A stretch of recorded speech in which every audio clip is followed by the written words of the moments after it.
All right, let's take you to Sandton now. Telecom leaders from across Southern Africa are wrapping up a 3-day gathering there. It's the 45th Southern Africa Telecommunications Association Conference, and it's brought together key voices in the sector to talk about the internet and digital services and how they can become more accessible for people in the region. Watching the story is SABC News reporter Katlego, Legodi, who's been in Sandton for us for the past couple of days and joins us now live. And Katlego, I'm sure you've come across really insightful discussions and exhibitions at that conference. Yeah, a very good morning to you, Ayanda, and of course to our viewers at home. Today marking day 3, a culmination of some of those innovative ideas coming from those in the ICT sector.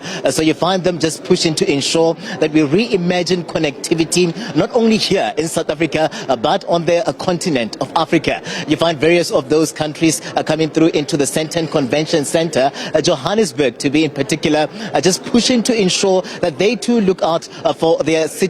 So we have Botswana that is here, we have Zimbabwe that is here, South Africa, Swaziland, and most of those role players in the past days are forming part of panel discussions, just talking about reimagining connectivity to ensure that there's adequate delivery of services, but also ample opportunities that are really a must from those that will take a cue from the digital economy. So we find most of them saying that there's a lot to be done, Ayanda.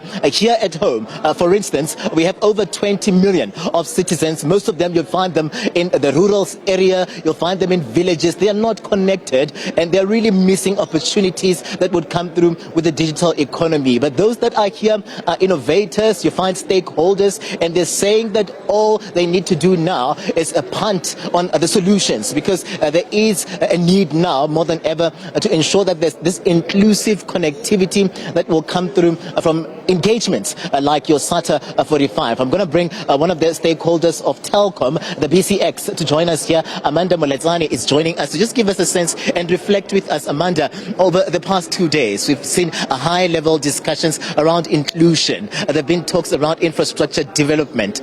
There's a need for investments, but also private and public partnerships. Those will ensure that these projects become a reality. There's a need then to ensure that there's a concerted approach to ensuring that there's digitization on a large scale. Welcome to the SABC. Let's reflect. I mean, we hear that there are gaps on the continent. Let's start in SADC and look at some of those gaps that have come out of this engagement here. Welcome.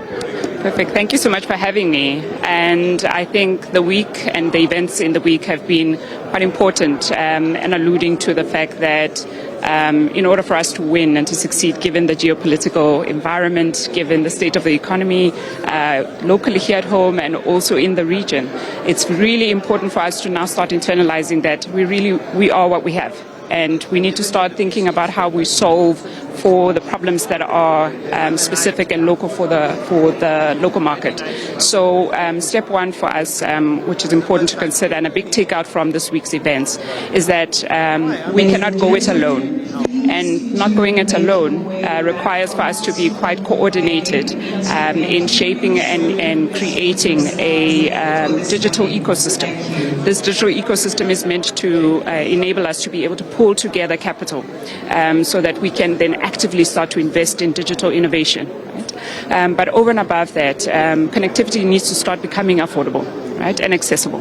And that requires for a number of players in the ecosystem, including tech players like ourselves in the ecosystem, to start being a lot more driven about investing in next-gen technologies. That's the way we're going to start to, move and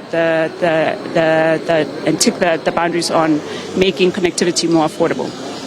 But over and above that, I think it's very important for us to also think about how we take technologies like AI and start to make them a little bit more applicable and relevant for the local market. We have a lot of use cases that are being imported into the country and into the region that may not necessarily speak to the needs of the local market. So another aspect that we need to think about in terms of creating inclusion is understanding what problems we're trying to solve that are specific to the local market, and how are we then using and leveraging AI to solve those specific problems.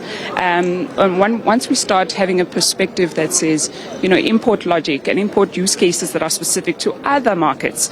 You then find that when you land AI use cases and you land AI logic in the region, it then doesn't start to respond quite well.